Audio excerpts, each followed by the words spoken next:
Bonjour à toi et bienvenue dans mon podcast. Je m'appelle Lina, je suis professeure des écoles passionnée par les neurosciences éducatives. Je suis également maman de 2 jeunes enfants de 2 ans et de 4 ans et demi. Être mère a transformé ma vision de l'éducation et a renforcé mon envie de partager ce voyage extraordinaire qu'est l'apprentissage des enfants. Chaque semaine, je vous propose d'explorer ensemble les découvertes fascinantes des neurosciences pour mieux comprendre le fonctionnement du cerveau et ses implications dans l'éducation, en particulier chez les plus jeunes. Que vous soyez parents, enseignants, étudiants ou simplement curieux, ce podcast est un espace où nous pouvons échanger des idées, des astuces et des réflexions pour accompagner au mieux nos enfants dans leur développement. Je vous souhaite une très belle écoute et vous invite à embarquer avec moi au cœur des neurosciences éducatives.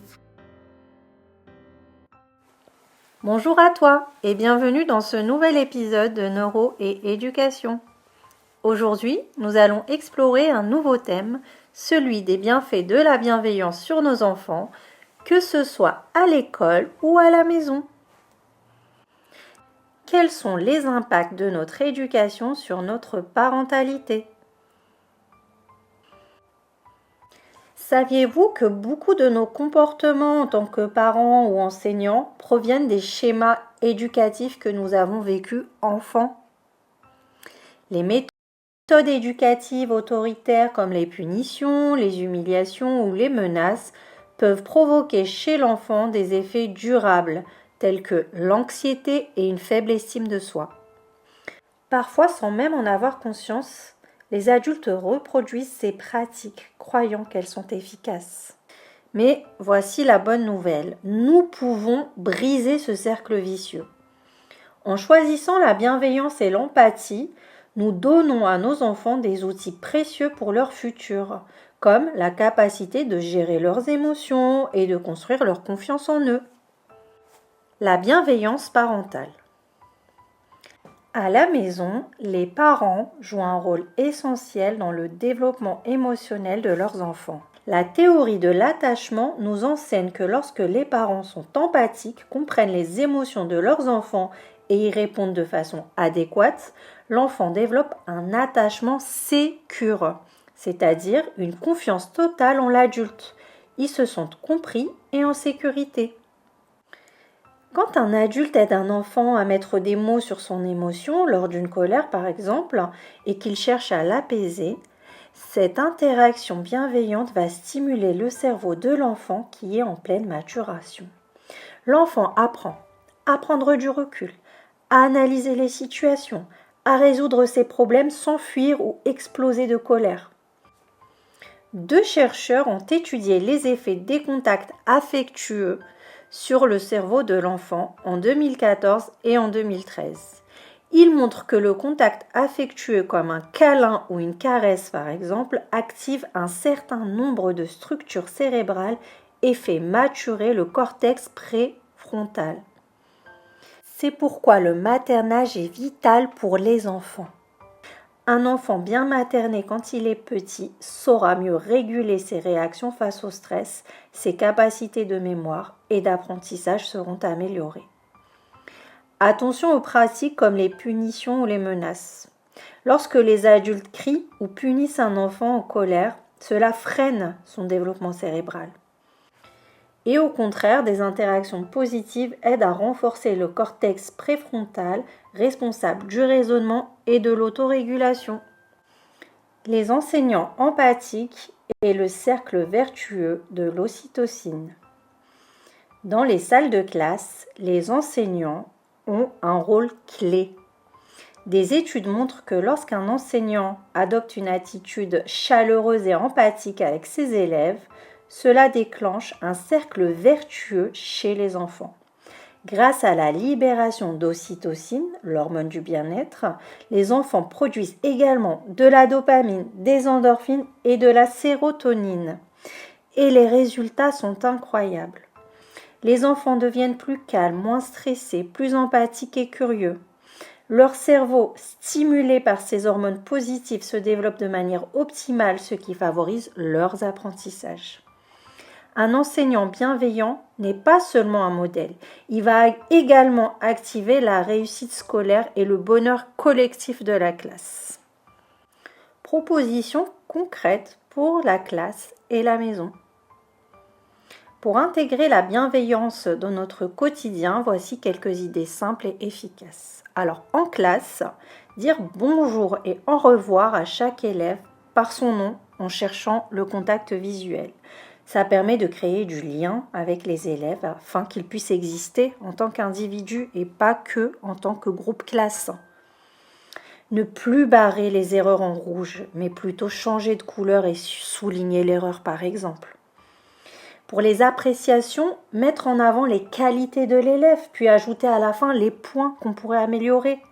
Pourquoi toujours signaler le négatif ? Pourquoi on ne mettrait pas plutôt en avant les réussites de l'élève ? Essayez de ne pas punir, mais plutôt de chercher à ce que l'enfant puisse réparer ses erreurs.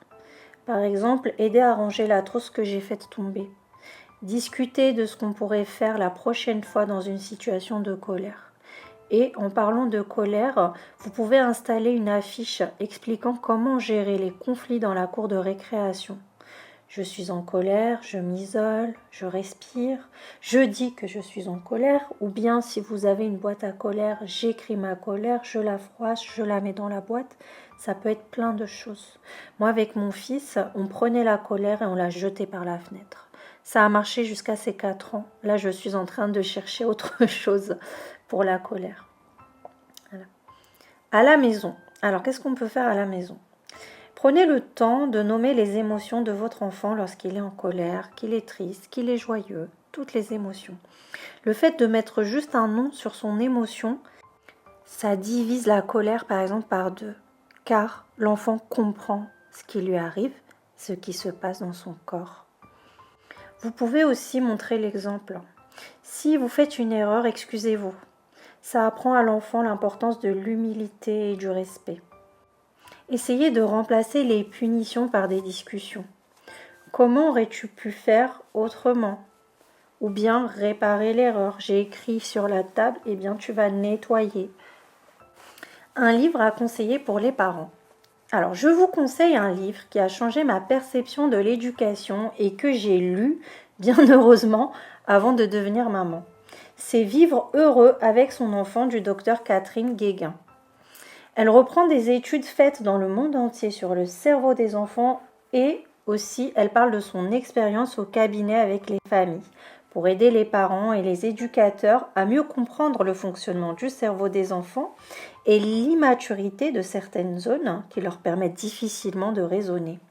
Elle donne des exemples concrets de situations vécues et de la manière dont on peut les gérer en tant que parents, en mettant en avant bien sûr la bienveillance, l'écoute et la communication.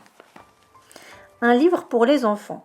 Alors je vous conseille un livre très connu sur les émotions. C'est Le monstre des émotions. Alors chaque émotion est représentée par un monstre d'une couleur différente. Cela permet aux enfants de distinguer et de connaître ces émotions, de comprendre qu'elles sont normales mais aussi qu'elles passent avec le temps.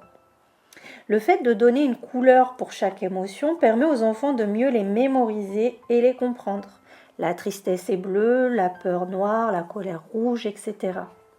Pour ma part, j'avais aussi acheté le coffret d'activités avec des petites bouteilles pour chaque émotion et des pompons pour pouvoir les ranger et bien les distinguer.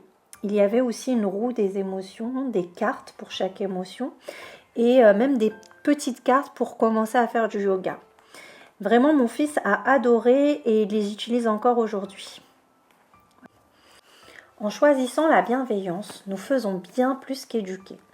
Nous aidons les enfants à devenir des adultes équilibrés, empathiques et confiants. Que ce soit en tant que parents ou enseignants, chaque geste compte pour construire un futur plus doux et plus humain. Merci beaucoup d'avoir écouté cet épisode. Si vous avez aimé, n'hésitez pas à le partager avec vos proches et à me laisser un avis. À bientôt pour un prochain podcast sur des sujets tout aussi passionnants.